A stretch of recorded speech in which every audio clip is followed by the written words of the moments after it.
Good day, everyone. Good morning. Welcome to Satsang. As you probably noticed from the title, as I was setting up the broadcast, nothing came to me to speak to discourse about in specific. So what I thought I would do, as I was sitting here waiting for the seconds to tick off, would let me formally invite you into that inner space of satsang, of communion with truth. And of course, the truth of your being. So it's the truth of you. It is very, very much an inner, internal experience. Imagine you're stepping into a mandir or a temple or some very sacred place, and as you cross the threshold, you enter a very different space. You take off your shoes as you walk very quietly to the place where you're going to sit. And as you do that, I invite you to simply leave outside all of your thinking. Now, by that I mean don't try to stop thinking. Right? The act of trying to stop thinking actually stimulates thinking, because what it does is turn thinking into an objective thing that you somehow have to deal with, to make it be quiet or stop or go away. Right? It's not an objective thing. It's just a flow, very naturally, like breathing or growing fingernails or any of the other functions of life. It's just happening. So what we're doing is not trying to stop it, no intention whatsoever. It's just, for a moment, disengaging with it. It's just thoughts passing. And yeah, there's a tendency to get drawn into the narrative about thought, but don't let it happen. Right? The moment you catch yourself, just pull yourself back. All right, just come back to just a sense of presence. If you want, you can anchor it into the body just by putting your attention into the body. But set an intention for yourself to simply not engage with thinking for a moment. Notice you don't need thought or visualization or imagination to be completely aware of your own being. Just that simple fact of your being.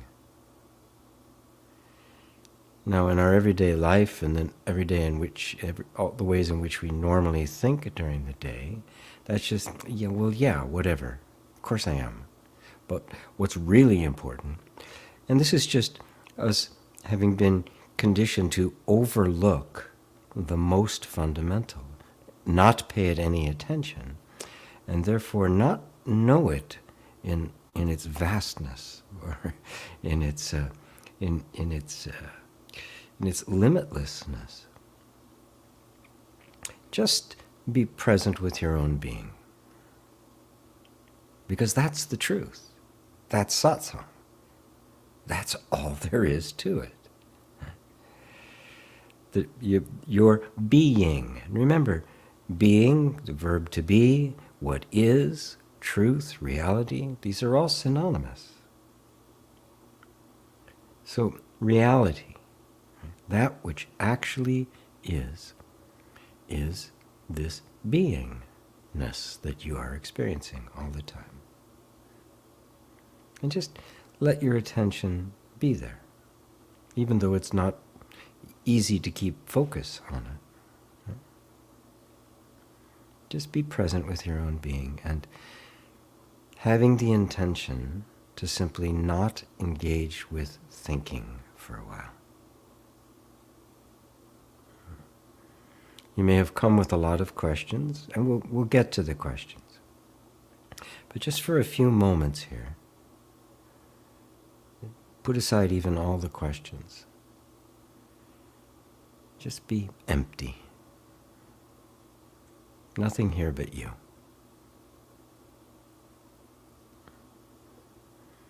Because this is the true satsang.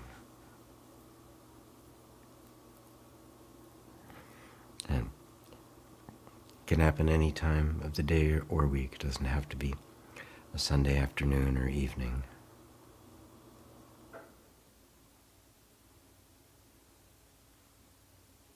And notice that as you do that, with the intention just not engaging, the mind does get more quiet.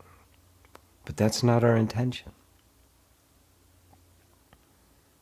Because the being remains, whether the mind is very active or absolutely silent.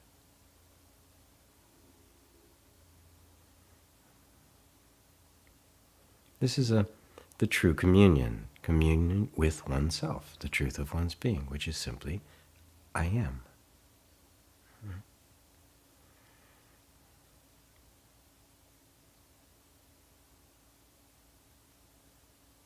So now, coming into this pure space of satsang,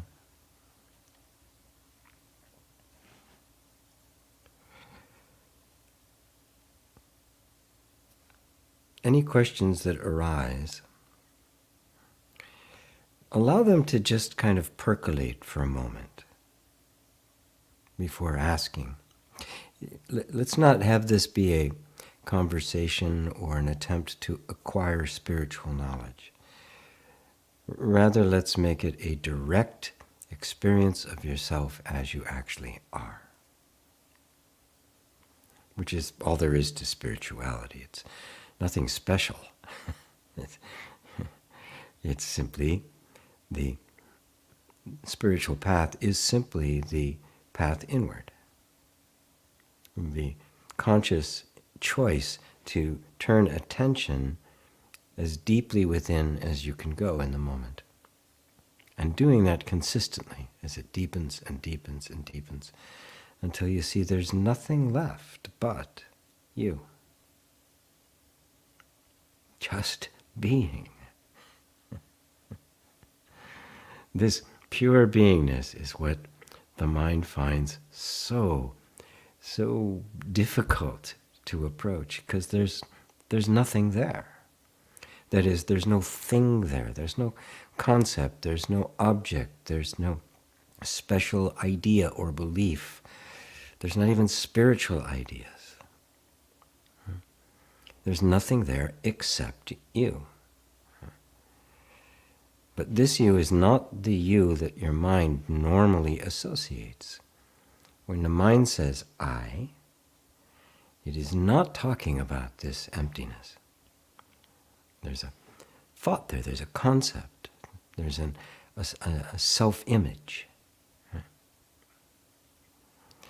But it's obvious that the self-image is not self-existent.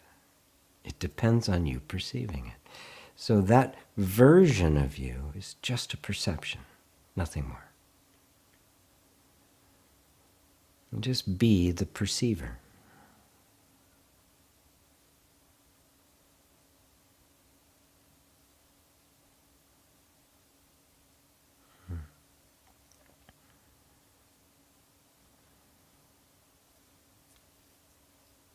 And I'm going to, just do that quietly for a minute. I'm going to scroll through the questions here really quick.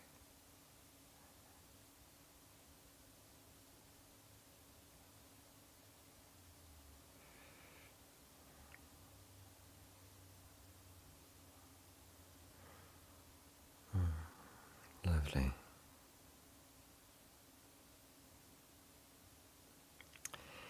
I love answering questions, but sometimes I just wish I could sit down and have a cup of tea with you all. Just sit around a fire or something and enjoy each other's company.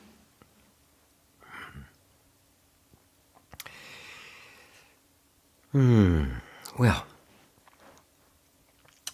hello to everyone again. And Mark started right out with a very penetrating question.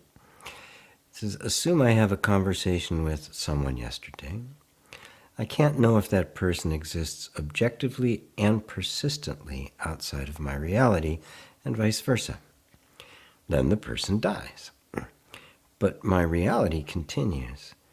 I know I continue to perceive, but they don't in a way that I can converse with them. Does that mean there is an objective reality that would exist even if I don't perceive it? Let's take a step back, because sometimes we want to jump ahead and we think, oh, there's nothing out there except myself, right? Which is true. But in order for that to be understood, you must first know who you are. As long as you're thinking about yourself as a person, as a separate self, independent from the world, this whole line of inquiry is going to be impenetrable. Because what we're really penetrating is, my experience is always subjective. Now, let's say, even if there was an objective reality out there, right? Everything we know about the nature of perception and the neurology and the way all the senses work, we never actually experience it as it is. We only experience our perception. In fact, to neurology and brain science, we don't see anything out there at all. Right? Your eyes are collecting light, and your ears are collecting sound and sensations and all of that. And somewhere in the midst of this, there is an image in the brain. And that's what we're actually looking at. So you're not seeing anything outside. And that image, of course, is colored. It's completely colored by all of our past experiences, memories, associations, programmed responses, conditions, our culture, how we've been treated in life. All of these things make up the totality of the perception, so that the image does not exist in a vacuum. In other words, even the image in our head is not perceived the way it actually is. It's a remarkable thing to grasp, because we don't think of it that way. We kind of pay it lip service. Yeah, but it's a perfect replica of what's out there. Well, we don't actually know that. So the first step is to recognize that in your everyday interactions with people and places and things and everything you have to do, right, you are always dealing with your thoughts about it, your beliefs about it, your perception of it, your assumptions about it, and never the thing itself.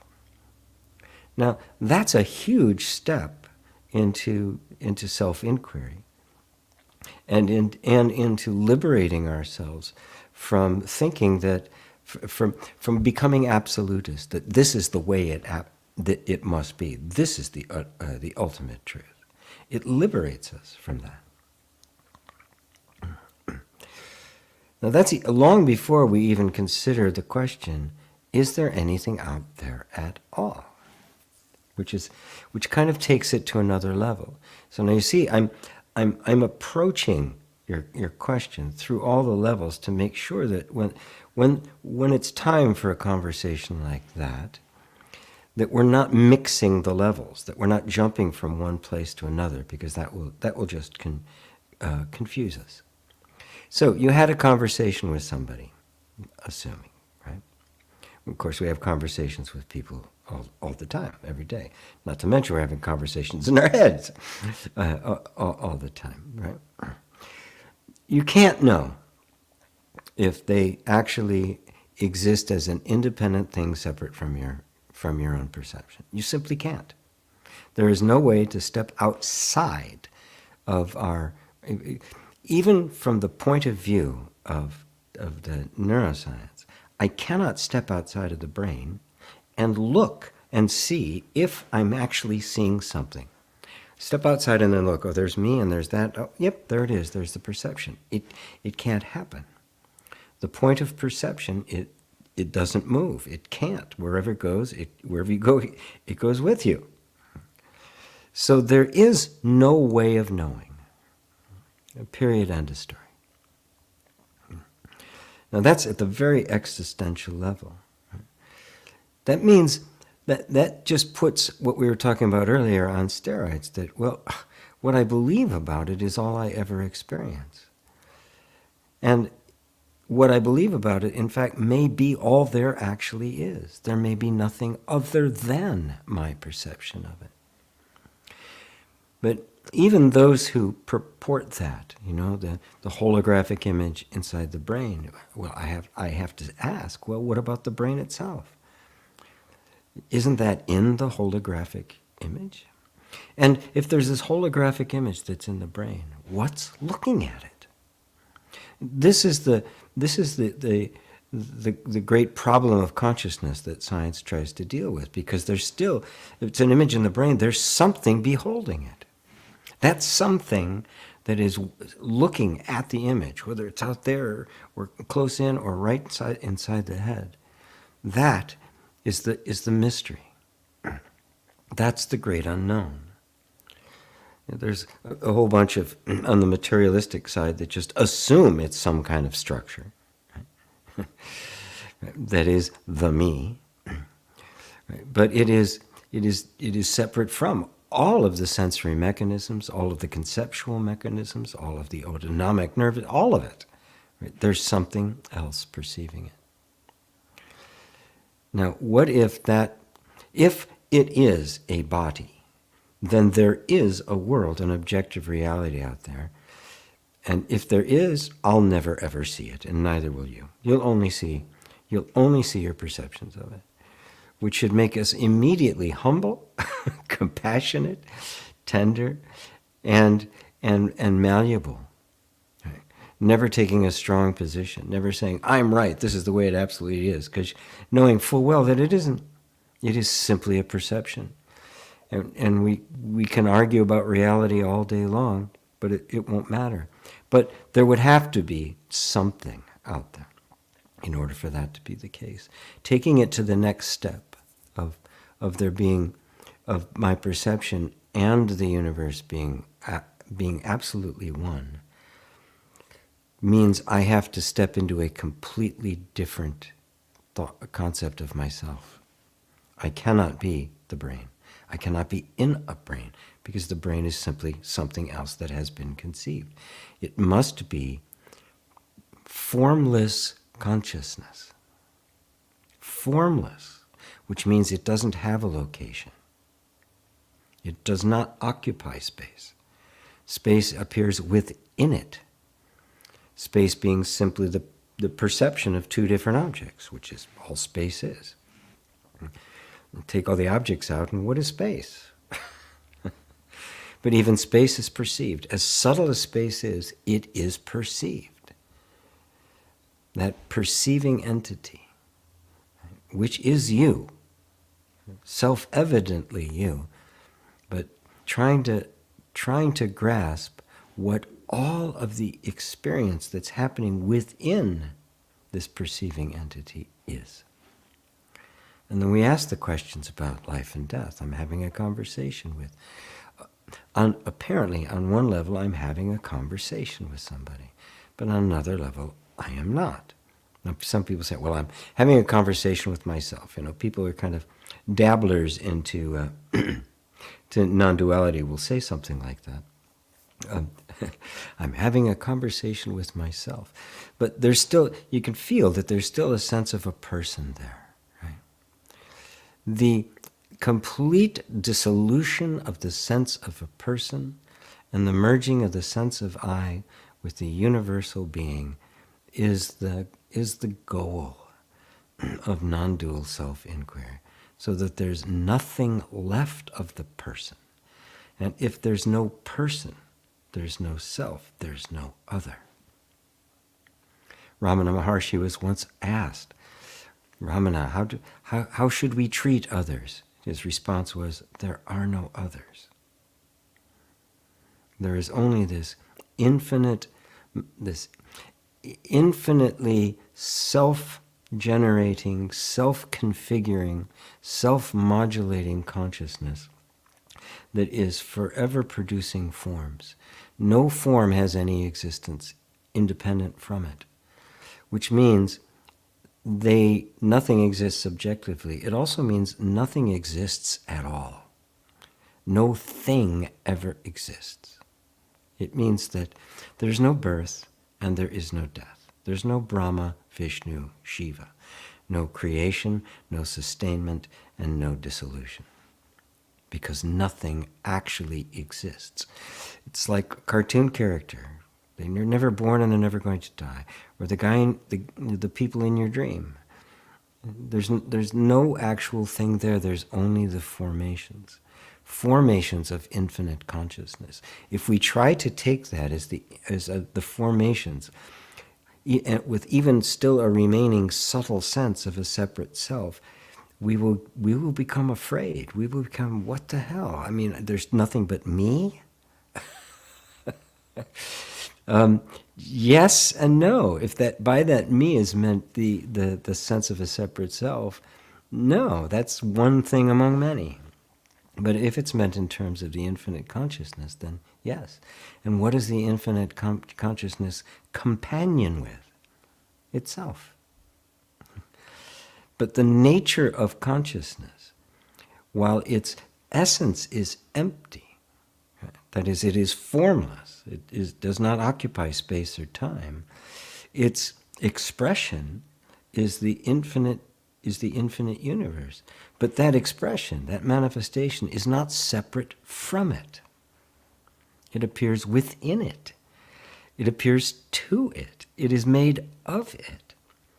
So it is the self-modulating action of the consciousness. Now, this is not something that's easily grasped with the mind because of the mind's dualistic nature. It is self-configuring. You are that consciousness. Because are you not conscious? Are you not aware? Right this moment. Well, then you are that awareness. But there's this whole layer of thought that says, I am the body. So your reality doesn't continue in the sense of your experience. Because experience is constantly regenerating itself, like the refresh rate on a computer screen. You are the reality behind all things. The fact that you truly exist is what gives everything else its existence. Everything else is a derived existence. Yours is underived. It is the absolute. You are the absolute truth. So, somebody coming and going, right? There's no birth and there's no death. It's a constantly refreshed picture. Right? So somebody coming and going, they're here, you can converse to them. You talk to them 5 years later, it's almost a different person you're talking to. You're talking to them 10 years later. And then that form is gone. That form has actually been constantly regenerating. So the form you're talking to right now isn't there anymore. The form you're watching me on the screen isn't there anymore. Right? Just like the screen, every 60 times a second, right? You're getting a completely new picture that you're simply putting it together with a sense of continuity. Why? Because you're continuous. The nature of the self is continuous. Continuous is the wrong word. It is timeless. No beginning and no end. It never starts, it never stops. So from the perspective of space and time, it is continuous. But to itself, there is no space and time. It is simply existence itself. I am. Not I was or I will be, but I am. I think I'll let that go for now and take a sip of my mate. How was that for you, Mark? I'm going to skip down to the bottom and see if you said anything. But please respond And tell me if that's it. I'm very glad you asked the question, because it is a very deep one, and it's the kind of thing that it's a calculus question, and we're still working through differential equations. It is the kind of thing that you can't really understand till there's a really solid foundation that allows you to approach it. And the solid foundation is consciousness is formless and outside of space and time, and you are that. You cannot even ask this question from the perspective of a separate self. You'll get completely tangled up in your shorts. Jennifer, hello. Good afternoon, Babaji. Love and light. Thank you. Hello, Rosario. Hey, there's Gil. Hey, GP, thank you. Sending much love and blessing. There's Roberto's in the gym. All right. Work it. Roberto, last few days I have felt need to give. Wow, I love that. I do not know whom or what, but also a strong, sad, and fearful feeling of being alone. Yeah. Be with that feeling. It is one of the human being's deepest fears. Don't try to get rid of it. And this is really for everyone. We have to go through our fears. And I don't mean, the courageously walking into fear. What I mean is to be present with them as natural human feelings. To not think that they're a problem, not something you have to be gotten rid of, something to be overcome even, or transcended spiritually. But the sadness, fear of being alone is so human. It is so deeply human because the human animal, like mostly all other animals, is a social animal. Is a critter that needs other critters. We've learned to work together and cooperate. Cooperation far more than competition, which we like to focus on in our world right now, but it's actually tiny, insignificant compared to the magnitude of cooperation. So there's a strong feeling and need of that. If you're willing to be present with it, you will transcend it. And when I say transcend, I don't mean get rid of or it's not important anymore. Transcendence always brings the lesser with it. It's a higher point of view that subsumes the lower. So it embraces and purifies and dignifies the human aspects of ourselves. But we are no longer subservient to them. We're no longer subservient to the animal nature. Okay? But recognize that it's there. It's just part of living. And a lot of it's fun, quite enjoyable. And notice that on one side comes up this deep feeling of wanting to give. Oh, that's our nature too. That's the nature of the heart, the peacemaker. How can I make somebody else's life better? I mean, what could be better than that? And when that arises, it could trigger some fear. It could trigger some sadness. It could trigger all sorts of. Just let yourself feel them, and if you do that, really move closer to them, without any agenda other than to be with them, they will reveal themselves to you. They will reveal the story behind them. I find myself oftentimes just getting, I encounter people. I run into people whose lives aren't going particularly well. I mean, I do it obviously professionally. I run into it all the time. But I just can't help but feeling a sadness. I can't. There are times when I am confronted with my own aloneness, and I'm alone a lot. Right? And there's that feeling and I'll go out, and I'll just go out. I'll sit in a coffee shop or something. I don't have to have a lot of contact. I go out and just there's people around and the like. And while on one level I don't need that, right? On another level, I can feel my body responding to that. I don't have to make my body become spiritual. I let it be what it is, right? I don't try to make my dog meditate. I just let it be a dog. This is your dog. Just let it be what it is. Let it feel what it's capable of feeling. Right? And notice how your mind wants to turn it into a problem. Our minds have this ideal as to what spiritually we're supposed to be like. You know, what the enlightened being is like. I get those questions. What's your day like? Like yours. I get up. I brush my teeth. I make my tea. I meditate. I ride my bike. I write things.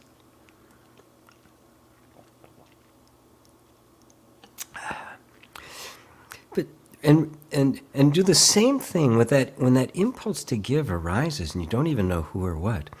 Do the same thing. Don't I got to know what it is, or don't grab hold of it. Just stay in that place of the peacemaker that you know so well. Right? You've been with me for a while now.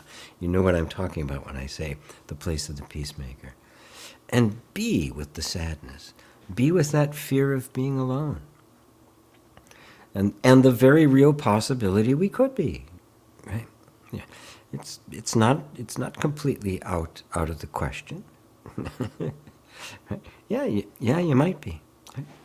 So be with that. And simultaneously be with this impulse to give, which is just the impulse of love, which is coming from the impulse of oneness, to be one, to merge with being itself in that oneness.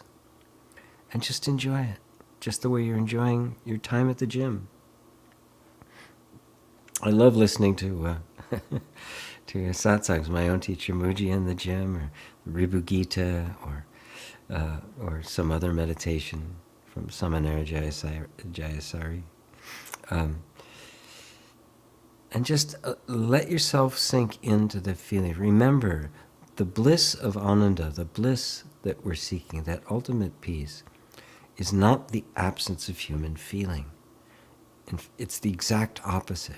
It's the total embrace of it. The total embrace of your humanness is peace. And the sweetness of life. You get it all. The whole enchilada. Hello, John in Scotland. Hello, Ava in Poland. There's Egel. Oh boy, I can't. Egel, can I just pronounce it Egel? Egel? Yeah, I think you're new. Hello from Lithuania. Wonderful. Welcome, welcome, welcome. Hey, there's David and Elaine, my buddies in Southeast England. Ursula in Madeira Island. Hariom to you too, Jay. Hello from Crispin in Switzerland. Robbie Walterson. Hello, sir. Welcome, welcome, welcome. Crispin. In all the allowing and accepting and letting go, what is my influence in my life anyway?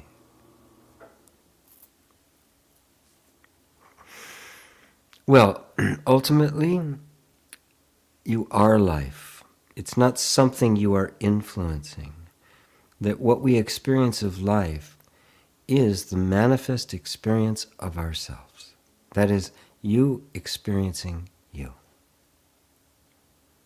The ultimate joy. The experiencing myself as I actually am. Now, there's no need to influence it. Notice the word influence creates two. There's me and something else that I am influencing in some way. Right? And if that's the case, well, then of course I'm going to have my preferences and I'm going to try to influence it in a way that I want to influence it in. And when I can't, my efforts are thwarted, I'm not very happy. And then I suffer, right? So seek to influence nothing. Let go of the desire to influence. Right? Notice that any kind of sense of influence, even the question, how do I influence anything, means there's something wrong. Something needs to be fixed or changed. If there's nothing wrong, what's there to influence? What is it that needs your guidance? Now, on the level of practice, What does need our guidance is our attention, where the attention goes. Our beliefs, what do we believe to be true? But notice that you're not influencing them, because they're not objective things out there that you have to fix. You're simply constantly just purifying your own vision of what is real and what is true. And the letting go isn't the whole story. Letting go is just kind of the groundwork by which we can do the inquiry. When I teach in the reconciliation, or Evan does, I think I see him here, we start with invite, which is the allowing. We're just going to invite, we're going to welcome, we're just going to be present with whatever's here. But then it moves into inquiring. What is the nature of this? Where's it coming from? Is this true? Is this not true? Is this loving? Is this not loving? There's an intelligent discrimination going on now. Right? We're discerning, we're discriminating, we're distinguishing the perceptions of our own mind. And that is a very active, whereas allowing and letting go are very passive, they're very yin. Inquiry is very active, it's very yang. It's very much engaged with it. But if you're engaging with it without first being in a state of allowing and letting go and equanimity, you'll be trying to manipulate it, right? And that's what we get in different kinds of psychology. We get it in manifestation and raising your vibration. You're trying to influence. You're trying to do something to it. That's not allowing. If the inquiry, though, is coming from this place of just of accepting and even loving things as they are, right? Now the inquiry is free to penetrate, because it doesn't have an agenda anymore other than to know the truth, and than to see things as they actually are. Right? And so also notice when we say influence in my life, that on a subtle level, you're thinking of you as a body in a world experiencing life. There's me, and then there's life. There's me, and then there's the world. There's me, and then there's the universe. There's me, and then there's God. There's me, and then there's other. This is the essential illusion. Okay? You are life. You are the functioning of life. Now, even on a human level, even not even going into the absolute or off into the stratosphere anywhere, it's completely delusional to think that I'm separate from life, like I can exist independent of the earth. My lungs, I can't survive 3 minutes without the trees, right? I need to be eating all the time. I need to be breathing. I need water. I need shelter. This human life is life. It is part of this whole flow of the biosphere. Everything interdependent upon everything else. Right? So I can't talk about me and my life. That's very much a conceptual thing. I am life. You are life. And then you can transcend it and go beyond to the consciousness in which all life takes place. That life is the manifest form of the essential emptiness that is consciousness. It is the manifest. It is the form of the emptiness. Emptiness is form is emptiness, right from the Heart Sutra. You can't separate the two. We do it theoretically, so I talk about pure consciousness as being empty, but I do that only to distinguish it so we don't think of it as a thing. We don't think of ourselves as a thing. But you cannot separate consciousness from that which manifests it. You cannot separate form from emptiness or emptiness from form. You can't do it. And that union, that singularity, is what the mind cannot grasp. So it makes me and another. Right? Because the mind, thinking is dualistic. It has to be. Without dualism, there is no thought. Because even thought is a thought. But I won't go there. I won't go there right now. So let go of any idea about anything to influence, and instead be life. Because that's what you are. what I'm saying is the truth, not just an idea or something you could aspire to. It's the truth right now. You are life in every dimension that you can think of it. You cannot separate yourself from the universe.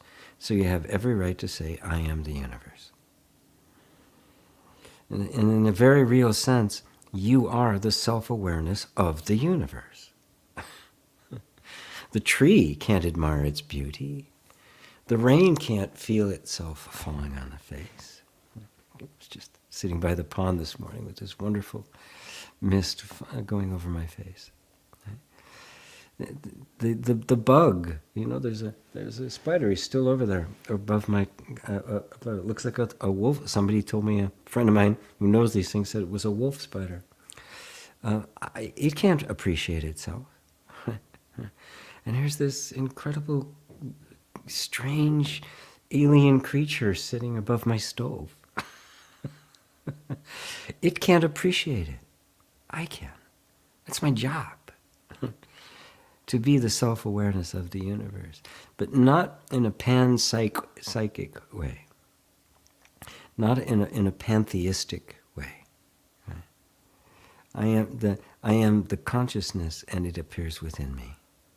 And the appreciation of the beauty of the spider is the appreciation of being itself. It is the appreciation of myself. All life is you.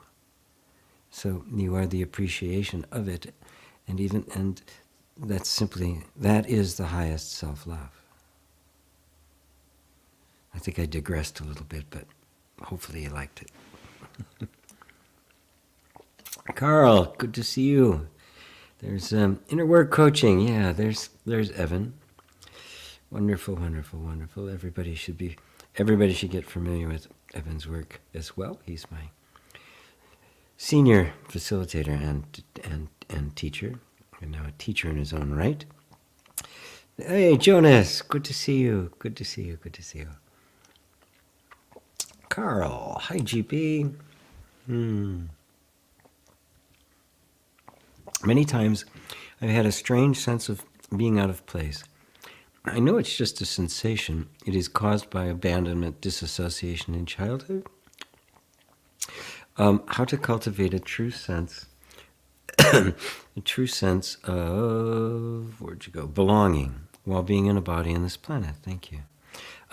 Well, the sense of being out of place, in your case, for some people a little less spiritually mature, it could mean something different. But I've gotten to know you well enough that in your case, that sense of being out of place is, as we awaken to who we truly are, the old habit patterns and relationships and interests and preferences start feeling uncomfortable. They don't fit anymore. It's like you used to wear a size 9 shoe, and you're in between. It's not a 9.5. It's not a 9. The 9.5 is too tight. The 9's too tight. The 9.5 is too loose. You're kind of in between sizes, right? Nothing quite fits right. So don't immediately jump to the psychological part of it, because some of the times it's existential. It is in fact just our budding sense of awakening that is no longer comfortable with the life that has developed around the false sense of self. It just doesn't feel right anymore, because it isn't, because it isn't you, right? It doesn't fit. Now, in that there can be things that come up, right? A sense of discomfort, the sense of disassociation or abandonment. Don't try to be analytical about them. One of the most critical things that I teach in inner reconciliation is to not analyze, but to instead investigate directly into the energies themselves. Okay? So I'm not trying to figure out Is this caused by abandonment, my disassociation? Because that's the mind trying to interpret the experience. And it can only do that based on its prior knowledge and memories and what it knows, right? And so it's always going to interpret it from a particular perspective, right? So if I'm a licensed therapist and I have to report my cases to the state to maintain my license, I have to put the symptoms that show up within the context of the DSM-5. I have to do it. I have to make them conform. Now, the good therapists I know, they do that and then they ignore that because they're being much more present with the nuances that are going on in the symptoms. So to even label it, to diagnose it, is unnecessary. Again, I'm not a doctor, I'm not a therapist, I'm not telling people how to do their job. I have plenty of therapists who are students of mine, so I've been able to true out, right, without stepping on toes, the kinds of things I say. But instead, what we call that feeling of disassociation and abandonment, I say, okay, put aside those words and just go to the feeling itself, because the feeling was there first, and then we labeled it. And then maybe we categorized it and even institutionalized it, right? But that all came later. It started with a feeling. And there's no such thing as a feeling that you can put neatly in a box. Oh, that's disassociation. That's abandonment. No, if you feel oh my God, there's a whole range of things going on in here. Okay, so let's just be with that. Right? And in that willingness to be present without analyzing it, right, you can inquire into it, which is different. An inquiry asks the energy itself, well, what are you about? What are you protecting me from? What do you need? Do you need to tell me where you came from? Do you need me to participate in your healing? Notice that's not analytical at all. I'm very open. Right?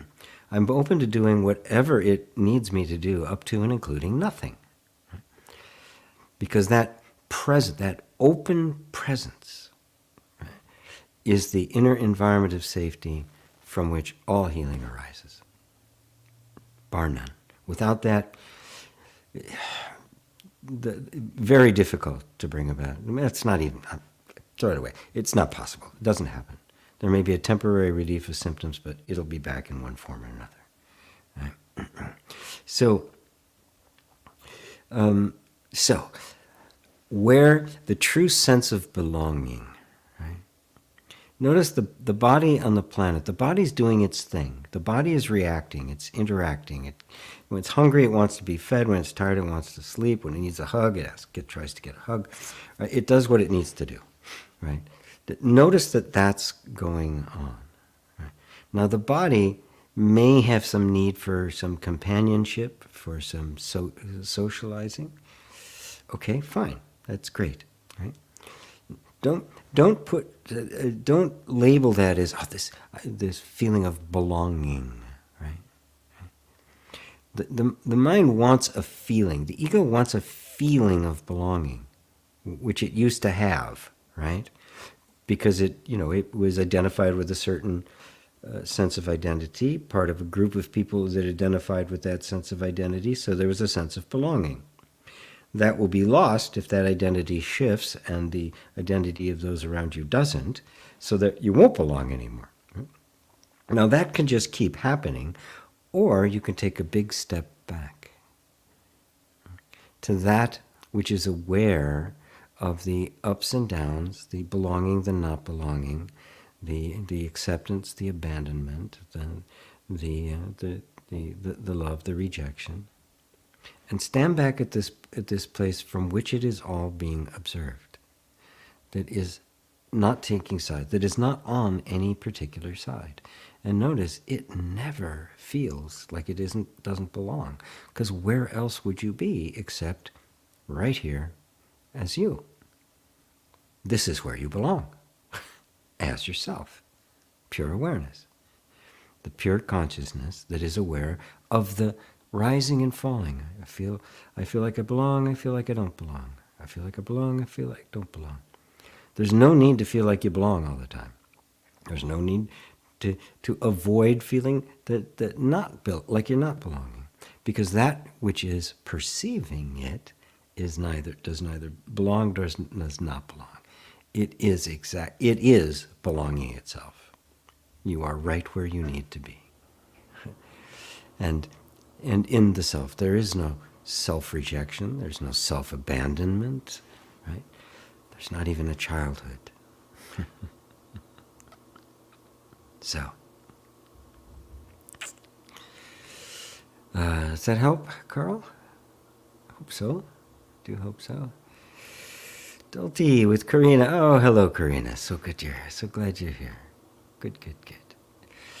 Hello, GP, and oh, right. Happy 4th to my fellow Americans. Yes, tomorrow is the Independence Day in the United States. Yeah. Where we celebrate the country we used to have. Sorry.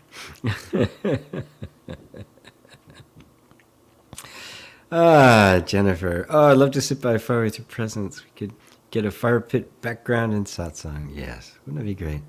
Cara, where's the campfire, GP? Anywhere near Ireland? I'll be there. Bring marshmallows. Fantastic. It would be wonderful. One of these days. Hello from sunny Sweden. Well, not here. In the middle of rain. Again. Been caught up in identifying fully with the self-image for quite a while now. Such a strange habit. The inherent uncomfortableness is a telltale sign, though. Did you continue, Merck? Let's see. Nope, guess not. Yes, it is. The discomfort, right? AKA suffering. The discontent, right? Remember, when Buddha used the term suffering, dukkha, the Sanskrit and Pali words both are translated, both are dukkha. He wasn't talking about the kind of extreme, misery.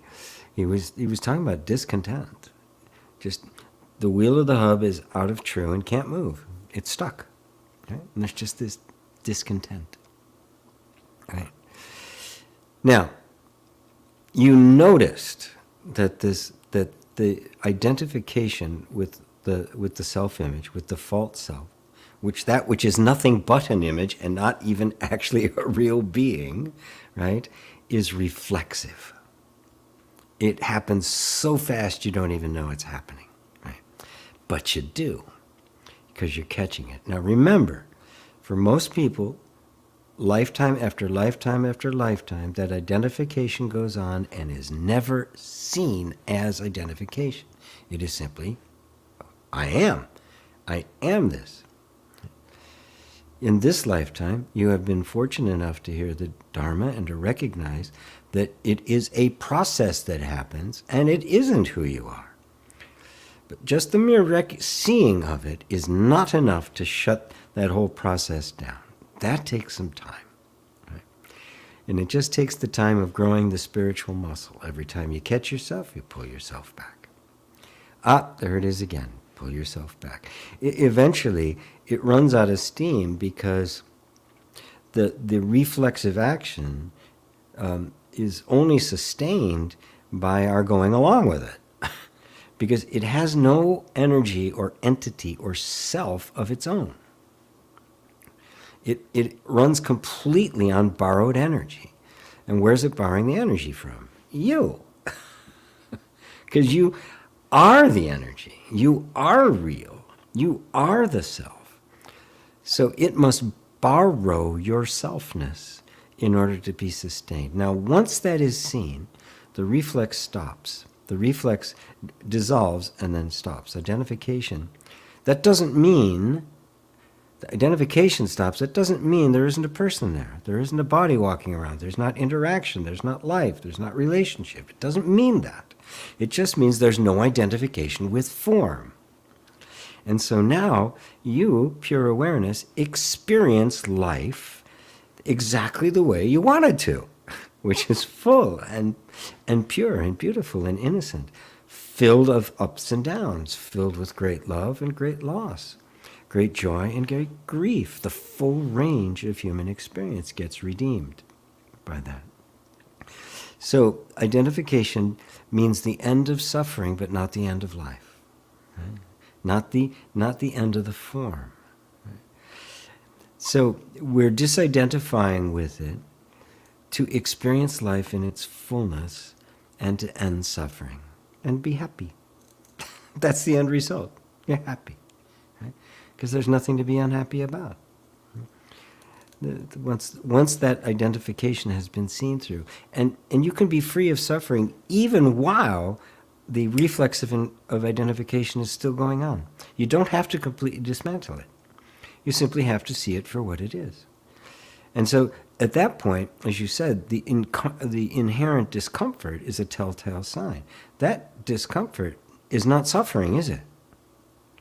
If I don't like that discomfort, I try to get rid of it, either through adjusting, manipulating circumstances or trying to transcend it, right? That's the suffering. The discomfort itself, there's no suffering there. It's just a feeling of discomfort that says, my attention's off. There's no suffering there. Notice, there's no suffering without the story that there's something wrong. You take away that story, there's no suffering. And that discomfort then can actually be a friend. People get to a particular point in their life and they're not comfortable anymore. They don't like their job, right? There's a discomfort. Now, of course, it may be hard to make a switch at that point because, you've developed a whole life around it, maybe even have, responsibilities and family and kids and that sort of stuff. But to be true to that discomfort, you honor it. You don't suffer with it, you honor it. And you allow it to show you the way out, to show you how to make those adjustments. It becomes a guide. Once again, not a problem. Yeah, there are no problems. Life doesn't have any problems. Only the mind creates problems. Or only the belief in problems, which creates the mind. So, thank you, Merck. Yes. Oh, and please like and share. By the way, I always forget to remind people. Anja, oh, good, great. Somebody else wants to hang out around a fire. I have to get some firewood. I have a little fireplace here that I just love, especially on rainy days here, which we get a lot of in the Pacific Northwest of the U.S. Andrew, I seem to recall Kay being asked a similar question to the first one here. He described a relationship between two people as ridiculous, i.e., an image having a relationship with another image. Yes, exactly. Yeah. Yes, he did talk about that, and that is, we do. We have relationships with an image we hold of somebody else, right? And you can see that this is why our relationships we struggle so, especially romantic, intimate relationships, because the image of that romantic partner is so layered over by cultural and social, all sorts of things are laid on top of that we end up projecting on the person so much that isn't really there, that we don't actually get to see what is there.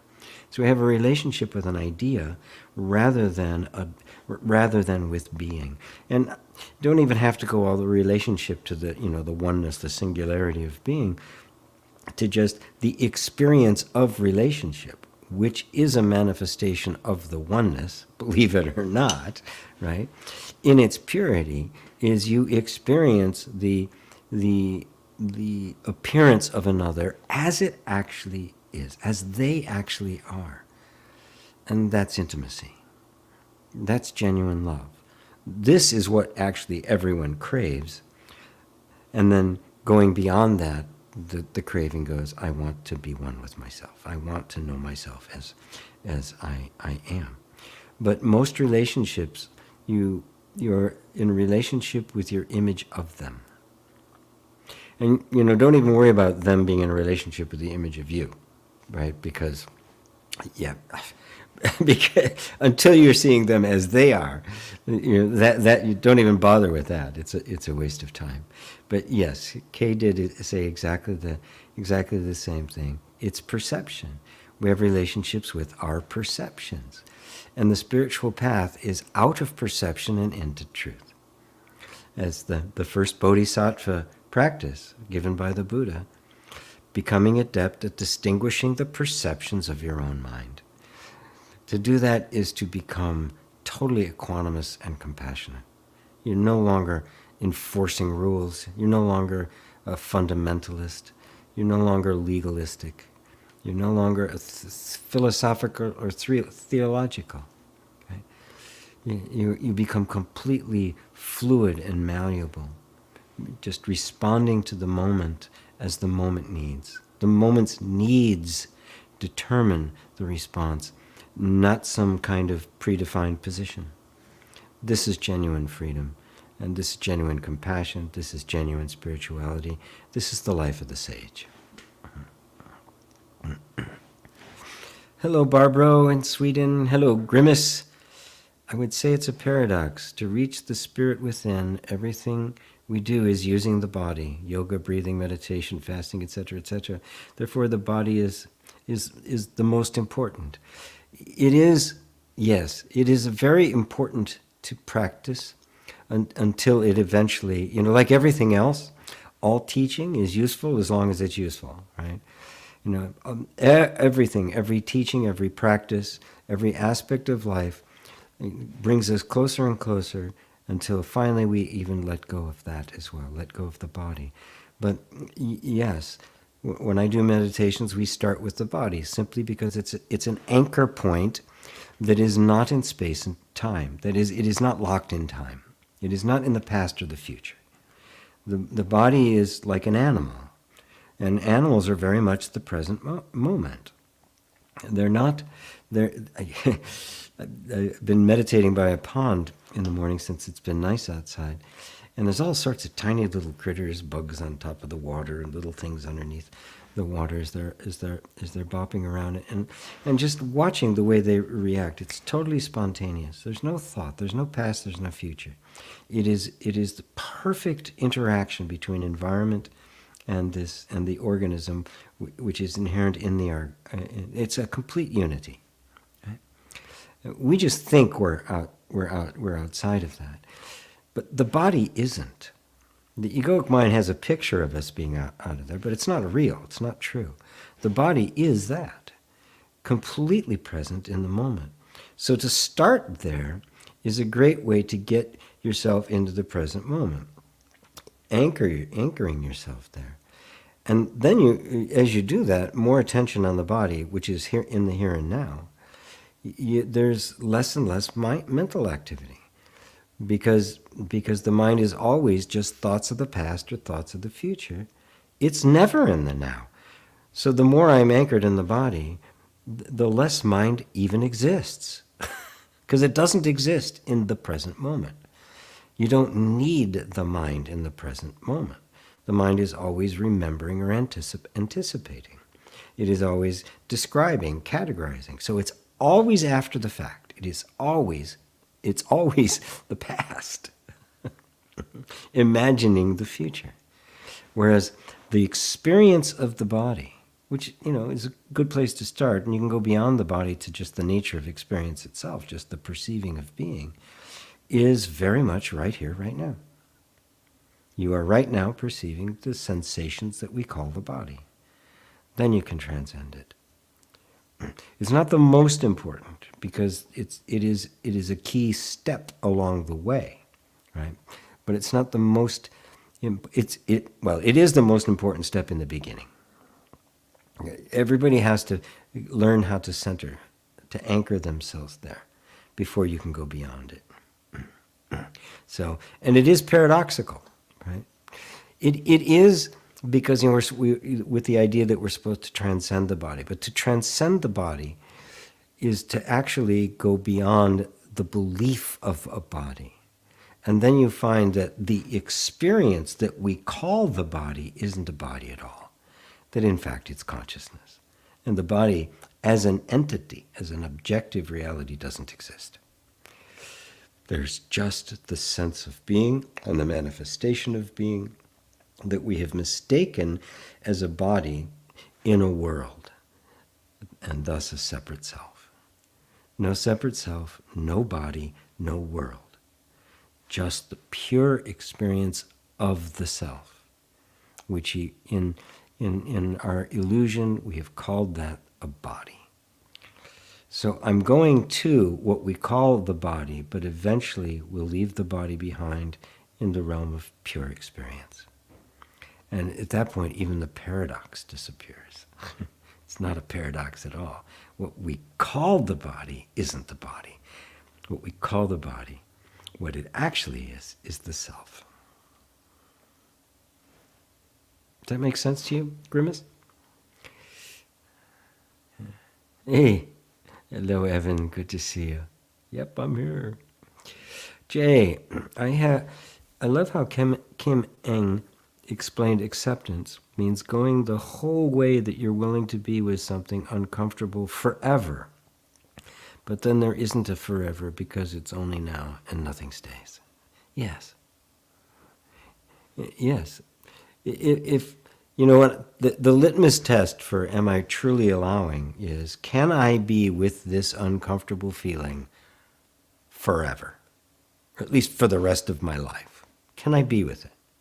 The answer is, no, I want to get rid of it. You haven't allowed it yet. Okay? Now, the good news is, you don't have to get to that point of perfect allowing in order to experience a very dramatic decrease in suffering. Thank God. We don't have to do this perfectly, okay? But it's quite a thing. Larry Crane, bless his heart, strange fellow, but he called it squeezing the lemon question. Just squeeze it. Okay. Make it as bad as I can. Not only is it uncomfortable, it's even more uncomfortable than that. Can I allow it? Can I truly let go of wanting it to be different? It's a nice exercise to do. Nothing stays consistent except you. Yes. Yeah, there is nothing other than... That's what you find. Take a feeling of discomfort. Right? And when you say, can I be with this feeling of discomfort? As if it was static, right? If you're willing to be with it, even a little bit, you'll find it's not static. It's almost like refreshing itself, and it raises intensity, it goes down, it moves around. It's got all sorts of different characteristics. It is not a thing that is static. It is a flow. And the more you watch it, the more you'll see how it ebbs and flows. The more you'll see how it comes and goes. And then, of course, if you're pointed in the right direction, you go, well, wait a minute. I'm watching it coming and going. I'm not coming and going. And now attention is beginning to focus on that which is not coming and going, which is yourself, which takes you even further away from the ups and downs. Now the discomfort was actually your friend. It helped turn you away from the distractions and towards yourself. So it actually became a tool in the toolbox. It became the trickster God, right? Who's actually working for your favor, for your benefit the whole time. Jennifer, is this loving? Is how I interact with my young children, improving their reaction time to unhappy moments, showing them they are in control of their moods. Just be in this moment, loving nudge. Beautiful. Yes. Oh, children can learn. Adults teach them to resist their feelings. They can learn very quickly to notice how feelings just come and go, right? and they start to become very malleable about it. It's not that there won't be intensity, of course. There has to be, because every child has to fall into the sense of a separate self and reemerge. But we can certainly make that process of reemergence easier if we've taught them to allow their feelings, to allow themselves to feel what they're feeling when they're feeling it, and to be accepting that you're unhappy about this, right? Yeah. Why are you unhappy? Well, I didn't get what I wanted. Yeah, that's what happens. And sometimes we don't. So let's just be with that. It's okay. You can be unhappy. That acceptance, I find, almost immediately, that sense of unhappiness begins to wane, because it's really sustained by resistance. Right? But if there's this acceptance there of both the feeling and the reality that, you just can't get what you want. They try sometimes. Anyway, my bad Mick Jagger accent. Beautiful, yes. Be in this moment. Feel it. It's okay. Feelings aren't our enemy. Feelings aren't going to hurt you. When I was growing up, behavior wasn't enough. You weren't allowed to feel things. Well, you shouldn't feel that way. You shouldn't think that way. You shouldn't have that impression. You shouldn't even want that. It's like, whoa, thought police. Whew. Thank you, Jennifer. Jay, it's funny. Oh, look at that. It's funny because I already see this, and then the conditioned way of thinking creeps in. Oh, gee, I need help, dude. Sorry, didn't mean to put you up there. I hope to see you in person, hopefully next year. Ah, me too. God, I'd love to see you all in person. The conditioned way of thinking creeps in. Oh, gee, I need help, dude. Yes. Yeah, there's probably not a day goes by that some sincere seeker isn't telling me about struggling with. Just keeps coming back. Why does it keep coming back? Because that's what it does. This isn't about making thought stop. Okay? And it coming back. Well, what is it that's coming back? It's just a thought. What's a thought? It's just a ripple in my consciousness, of my consciousness.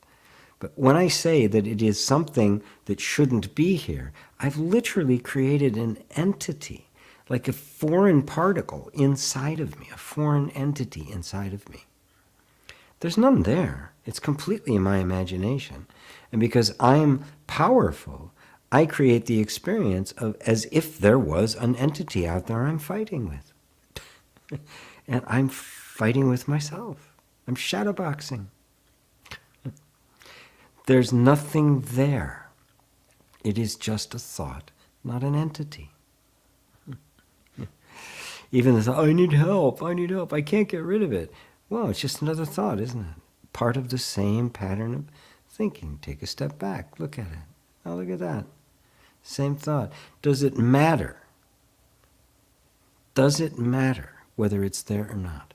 Does the presence or absence of any thought or thought pattern or feeling or sensation or experience, does it have any effect on you whatsoever?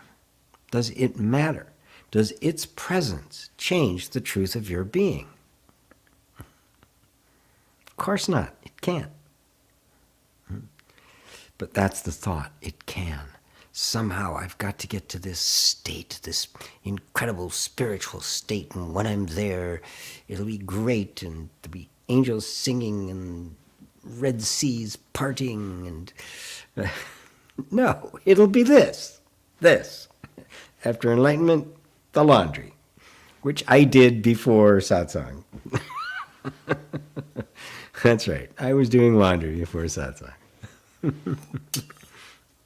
Yes, the life of the glamorous life of the guru.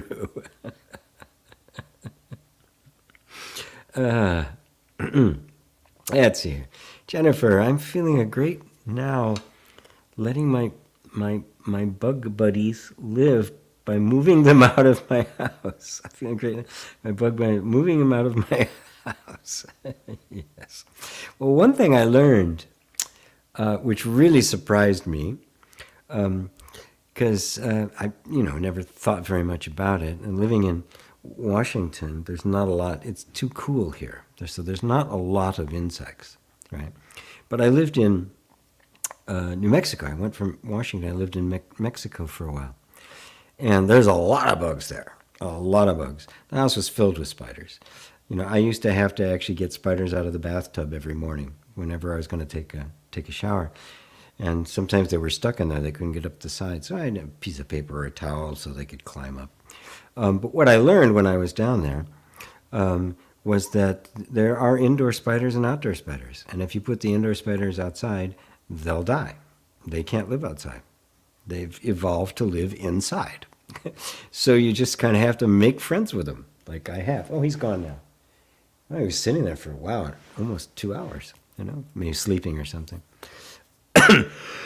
So you just have to make friends with him and stay out of the way. Simple as that. And just kind of like, live and let live, because they're all part of this biosphere. They're part of me. Every single creature is important to the whole.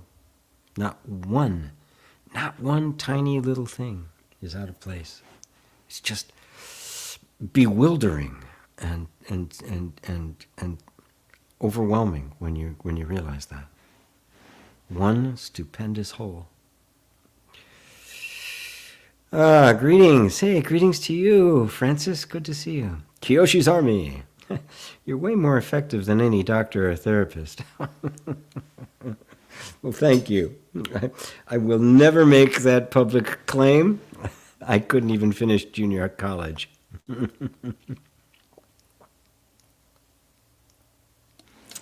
was just never the academic type. I just could not learn anything unless I was really into it. In which case I would just dive into it head first and immerse myself in it totally. Jam, now I got a couple of things right now that have grabbed my interest that I'm immersing myself into, just for fun. But to that point, obviously, the most effective medicine and the most effective therapy is the truth. What could be more effective than the truth? And that's the bold claim that every teacher of non-dual spirituality has to claim. This is the truth. I didn't make it the truth. It's not a philosophy or a theology. It's not a concept. It is the direct experience of reality. And since I am existence, since I am self-awareness, since I am the self-aware being, I alone can determine the nature of reality. It can't be some concept or some theoretical thing that requires specialized knowledge. The most specialized knowledge is my being. Since I am being, I am more than qualified to determine the nature of being, right? Through direct observation, because I'm it. I can determine the nature of love. I have the authority to determine the nature of life. I have the authority to do that because I'm life. And I can study myself directly, the way any scientist would.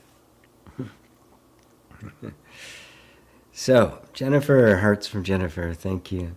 Peter, good evening from Italy. Another great satsang. Thank you, Peter. Thanks for the shout out. Oh, not at all, Evan. Yeah, I've admired the teacher that you've become. I'm very proud of you. Let's face it. Happy 4th. Going to see a lot of fireworks down south of Sacramento towards the Fresno area. Very good. Did I freeze up? As children, it doesn't matter. We're going to take this. Yes, my friends. Nobody else has said anything, Francis. I'm looking if anybody is saying that I have frozen duality. Frozen. So I'm not seeing any other, Francis. So play on. Hi, GP. Hello to you. Wei Lee. Good days, sir. Greetings from Canada. Hello. Good to see you. Think you're new? Kieran. Namaste to you. Greetings from Chile, from the Nativo Americano. El Nativo Americano. I know a little bit of Spanish. I've been to Chile once. Could it be said that consciousness and matter are one and the same? Yes, you could. Yeah. Or you could say there is no matter, there's only consciousness. Matter is a concept, right? I have experience. That's undeniable, right? I don't need to tell you you're having experience and not having experience. I mean, non-dual inquiry just goes to, let's go to the fundamental stuff that can't be denied. What can't be denied? I exist. I can't deny that, right? I am. I cannot deny that. I am experiencing. I can't deny that. I have the experience of myself. I have experience of this. Now, what is the nature of experience? The materialist, somewhere along the line, the idea arose of matter, that all of what I'm experiencing is an objective universe out there, and if there's something out there, it's got to be made of something. Okay, it's made of, and matter is that concept of which experience originates from. Now that all comes from the belief I am the body. The body becomes an entity in and of itself, rather than just an object in consciousness. And so when that begins to disappear, we see that I don't need to explain an external existence. There isn't one. I'm experiencing myself. So this is consciousness, not matter, right? And consciousness is not a concept. It is the actual substance. Right? And so matter doesn't exist. Right? So you could put it as matter and consciousness are one, but that can be a bit misleading, right? Matter is a concept that has been mistakenly projected on experience. So I have this idea of matter, I say I am, and that arises out of the notion that I'm experiencing something other than myself. When that illusion falls away and the reality of me only ever experiencing me, the concept of matter gets lost. It's gone for good. You could even say, going beyond that the idea of consciousness falls away. Right? All opposites are going to fall away. Anytime we use language to express, consciousness or matter, any kind of polarity, the absolute, the relative, enlightened, deluded, right? Any time those opposites are there, they all disappear, right? But it doesn't disappear into nothingness. Even nothingness disappears into the infinite somethingness, which is really a roundabout way of saying it. But look directly at your experience and notice that nothing in your experience gives you any indication that what you're experiencing is anything outside of yourself. Recognizing that, you realize that it is simply an assumption that there's a body in a world that you are having an experience of. And if you take that assumption, then you got to figure out what this experience is made of. And that's the whole track down to the concept of matter. And matter is a word that came from, I don't remember exactly a Greek word, but it was the Greeks' classical analysis, where they solidified this idea that everything could be The object-subject relationship, that's the whole nature of classical analysis and modern science. That is the Western thought, the foundation of Western thought, which has now permeated most of the world. So hopefully that comes close to giving you a reasonable answer, Francis. Oh, there's the spider. Now he's crawling across the ground.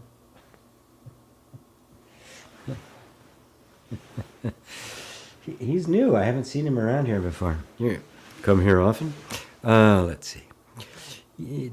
Jennifer's children are lucky to have her.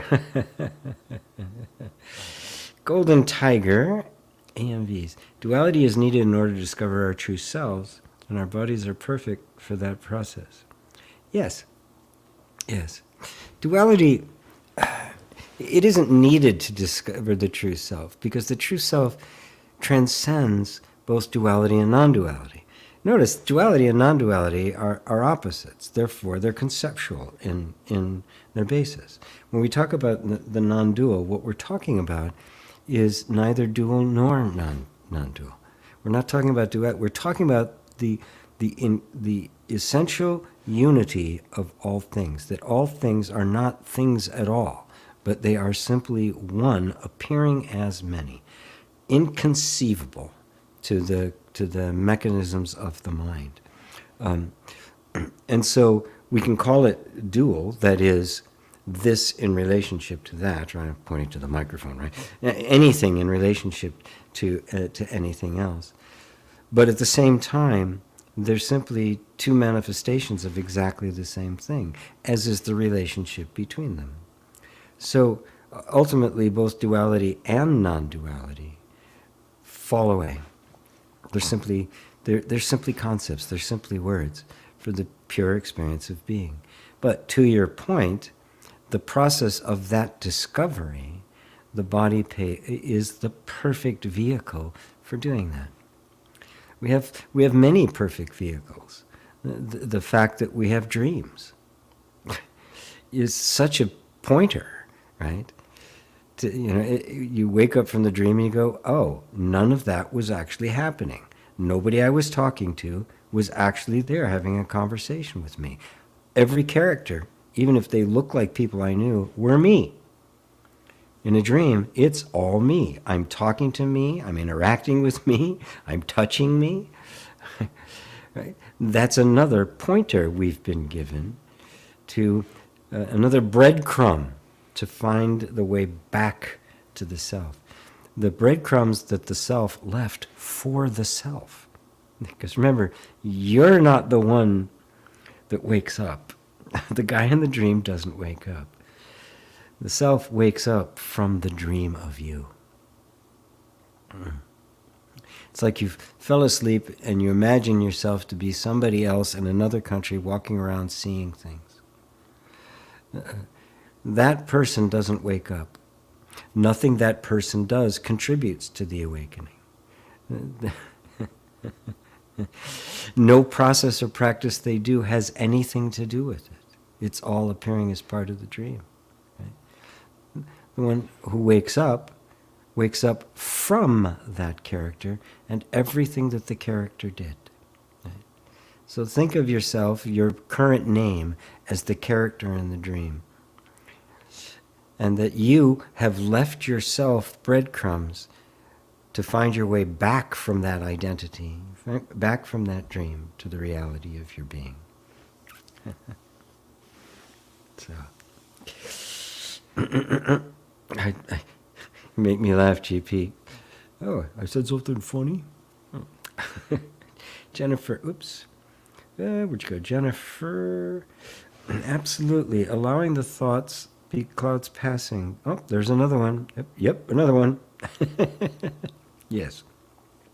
And you'll notice it takes practice to do that, because we have all been trained to make the passing thoughts important.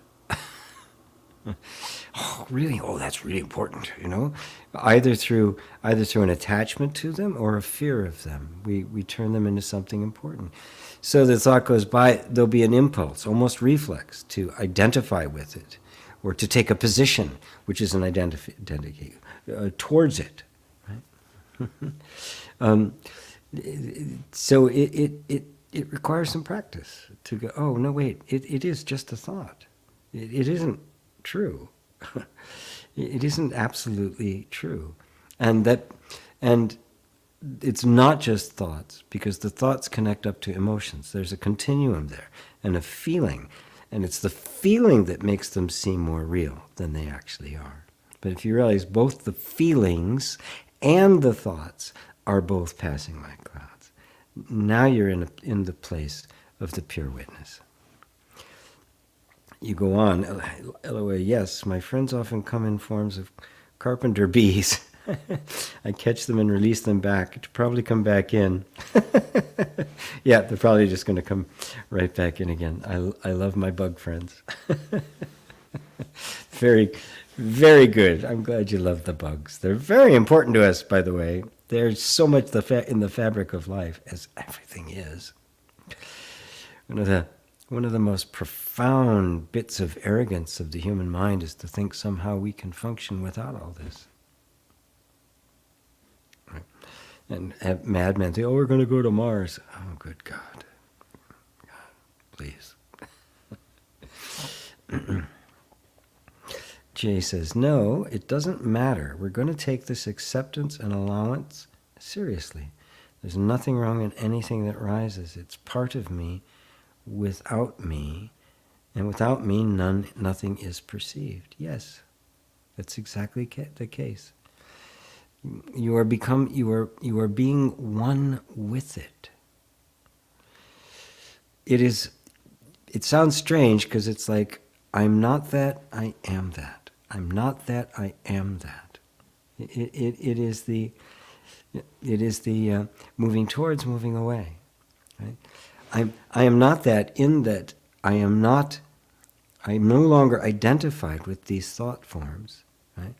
But now these thought forms are not some entity that's challenging me, right? I just believe them to be that. They're me. What else could they be? Right? Where do thoughts live? Right? Is there a repository? Is there, a green room, like off the camera here? No? Their thoughts are waiting out here, right? Waiting for their cue to hop online, do their thing, and then jump off the screen again? Right? No, they don't exist. When they're not here, then they don't exist. They arise and they disappear. They have no existence separate from your perception of them. Right? And so they cannot exist without you, which means they're made of you. They're not an entity somewhere coming into you. They arise in you, which means they're made of you. Like the dreams at night, they arise from you. They're mind. They are mind. Right? They're not coming into the mind. They are mind. This is what mind does. Makes images. Incredible. It's amazing. Let's see. Francis, you're good. Thanks, Francis. You didn't freeze on my end. You light me up. Thank you so much. You're very welcome, Jennifer. Francis, inward and outward facing paths combined equals understanding. Well put, Francis. Well put. Yes. It isn't one or the other. We tend to, I will tend to emphasize one or the other. And of course, in the beginning, because we're so identified with form and with thinking and with feelings and with beliefs, the inward-facing path is more important. The disidentification is more important. Because as long as you're identified with all that, the idea of being one with things can be downright scary. I don't want to be one with that. And secondarily, you can't be one when there's a sense of a finite self and in a world. You can't be one with that. You can't not take two and make one. You can only dissolve the concept of two and discover one, right? It's either one or it isn't. And so in the beginning, there's this need to disidentify with all the things I've identified with over my life. We must do that.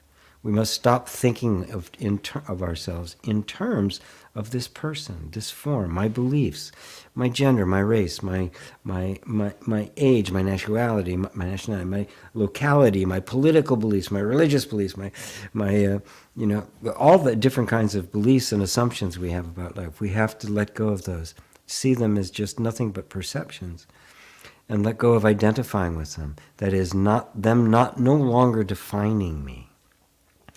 And as that happens, I become more and more malleable, right? And when I finally step into that place where I realize that I'm just being itself, I'm nothing in particular.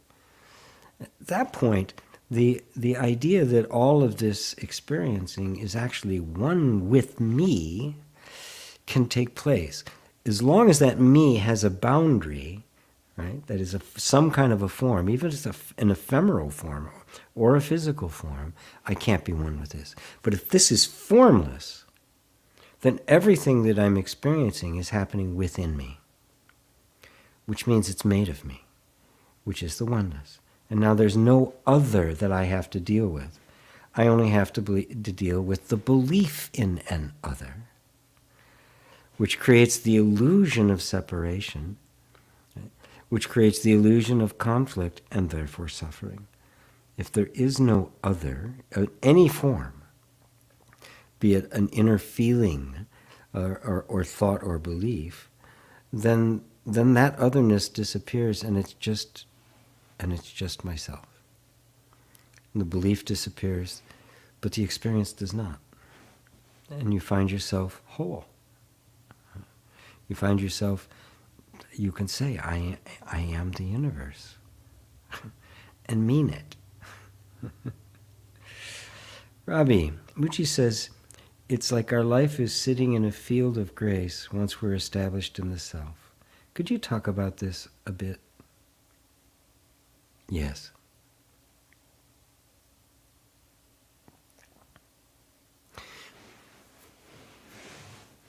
Grace is truth. It is the real recognition, the realization that the one you thought you were is not the one who's going to wake up. That's the dream you are waking up from, and you don't really know who you are. Right? But that's the truth that is grace, that has been guiding this whole process. The interest that you took in spirituality didn't come because you chose it. Something awoke inside of you. Or awakened. Awakened inside of you. When suddenly your attention, your interest was there, right? Of course, that's where attention was going. And little by little, it just began to take over more and more. None of this was a decision on our part. It wasn't really of our doing. It was not the action of the one in the dream that precipitated the awakening. It was the one who was dreaming, influencing the dream, and the dreamer, which is part of the dream. And thus giving itself breadcrumbs to lead itself out of identification with the one in the dream and back to the one who's lying comfortably in there, in the bed on the infinite ocean of the universe. Until finally, as Balyani put it, God takes the last step on a journey that never happened. It's grace. None of it has been a personal doing, because there is no personal doer. Now, coming to see that, what happens? Sitting in the field of grace.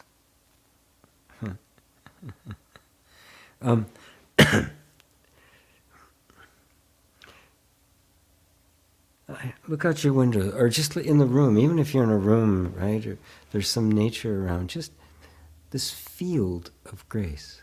Right?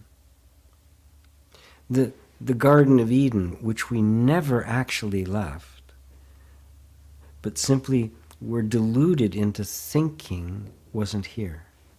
Suddenly it's here. You're sitting in the middle of yourself. It's all me. It is all an expression of myself, not the person, but the infinite consciousness that is the self. And in there's no fear. There's no worry, there's no doubt, there's no past, there's no future. Everything is the spontaneous appearing of now, in the now.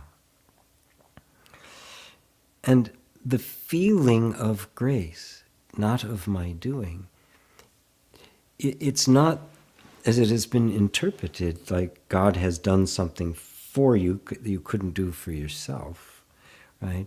It is simply, it's the truth. You didn't make it true, but it's just the truth. And that's the truth that sets you free. Right? And the actual sacrifice of God sacrificing himself to himself refers to that. I'm letting go of who I thought I was. I'm sacrificing me to me. Or as Ramana Maharshi put it, the I removes the I and yet remains the I. Grace, truth, reality, synonymous terms. And that feeling of grace, try to take that in, that every step along this way is being guided. Right? Not by an external entity, although while residual identification with form exists, it will have the feeling of an external. It'll feel like my higher self is guiding me, or guardian angels, or spirit guides or something. It'll feel like there's an entity, but it's not an entity. It's the real you that is stirring from the dream. Right? The alarm's gone off, and you've hit the snooze button a couple of times, but it keeps going. It keeps going off. It's, and you're kind of in this halfway place now. It's like, right? But when you wake up from a nightmare, and oh my God, it happened to me just this morning, yesterday morning. It's like, oh my God, it wasn't happening. It's like, oh, that's grace. Ah, it never existed. Ah, that's grace. Right? And I've been, it's inevitable I'm going to wake up. I can't stay asleep forever. But the one in the dream doesn't wake up. You do. You wake up from the one in the dream.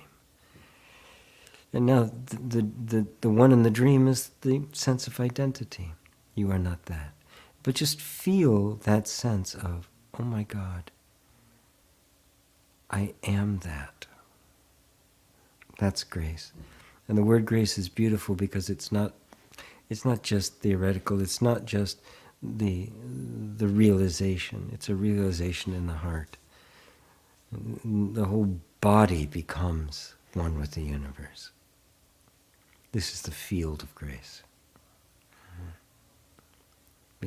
As Rumi put it, beyond all ideas of right doing and wrong doing, of duality and non-duality, of enlightenment or delusion, of yin and yang, there is a field. I will meet you there. A place beyond all opposites. And there's nothing but you.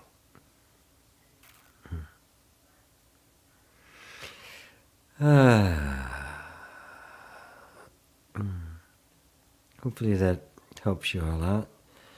Thanks for another sweet and deeply insightful satsang. You're welcome, David and Elaine. David, thanks, GP. I enjoy sitting around the digital fire with you today. Oh, thanks, guys. Thank you, G. Yes, loving the digital fire pit, too. Really got to get that fire pit photo. Yeah. Well, this is a real background. It's not a green screen, right? So maybe I get a green screen and I'll make a little fire for us all. And we'll paint our faces and dance around. That'd be fun, too. Well, since there are no more questions, it's a little early, but I don't mind. I can bring it to a close here. So as I started, communion with truth, right? This is all we've been doing our whole time here together. We have been communing with truth. The truth of our being. Not truth as somebody or something or some idea or some theology or some concept, but truth as grace, as living being, as life itself. Right? Truth is not a concept. It is existence itself. It's what is. And of course, that's you. So thank you all for being here with me today. All my love to you.